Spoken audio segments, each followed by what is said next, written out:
আসসালামু আলাইকুম। আলহামদুলিল্লাহ আলহামদুলিল্লাহ রান্না শুরু করেছে। পুঁই শাক ডাল এটা সিদ্ধ করে নিলাম। এটা পেঁয়াজ ভাজছি আর কি। পেঁয়াজ ভাজে পেঁয়াজ একটু এর মধ্যে দিব, আসলে সবই দিয়ে সিদ্ধ করছি।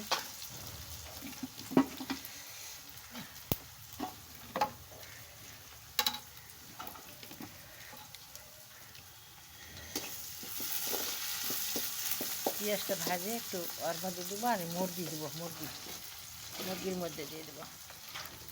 এই মুরগিটা ওর মধ্যে দিয়ে দেবো পেঁয়াজের মধ্যে। কিছুটা আগে করে নেবো, ভেজে নেবো।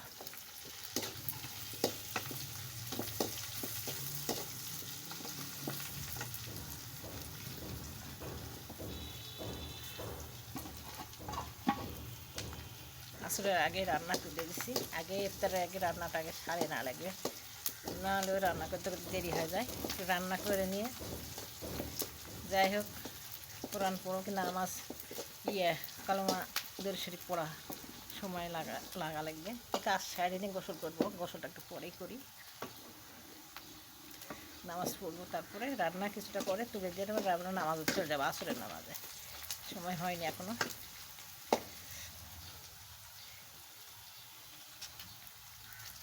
পুঁই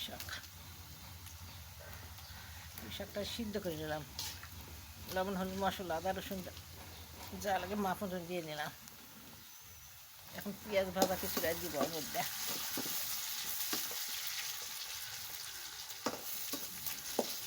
পেঁয়াজটার মধ্যে দিয়ে মুরগিটা দিয়ে দেবো, লাল একটু করা লাগবে পেঁয়াজটা।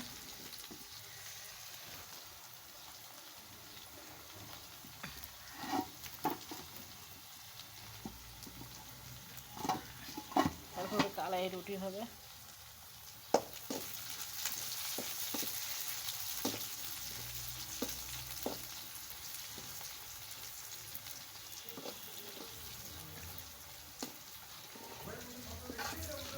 দিয়ে দিলাম এর মধ্যে, লাল করলে ভালো হতো আর একটু।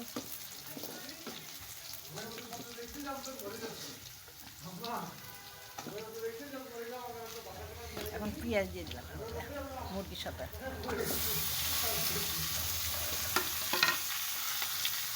টমেটোগুলো সিদ্ধ করে গলায় দিব, সব দিয়ে দিয়ে মাপ মতন দিয়ে দিচ্ছি লবণ হলুদ।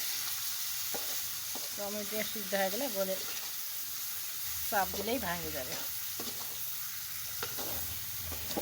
মুরগিটা একটু ভাজা ভাজাই করবো, ঝোল ভালো লাগে না।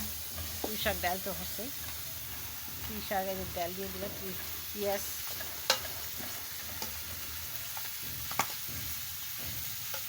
ভাজাটা দিয়ে দিলাম।